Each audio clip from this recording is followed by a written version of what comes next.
যে মরণ হওয়ার আগে ছাড়তে হবে ঘর, মরণের শুনলে কথা আপনরা হয় পর।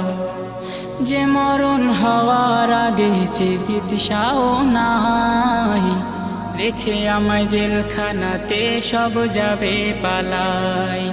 শেষে দেখাটা মা বাবা সন্তানেও দেখে না, মাবুদ শেষ দেখাটা মা বাবা সন্তানেও দেখে না।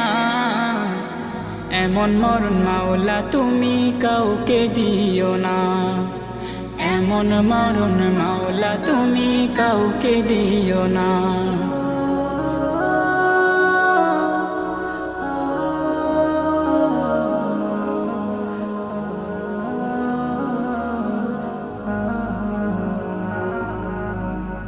যে মরণ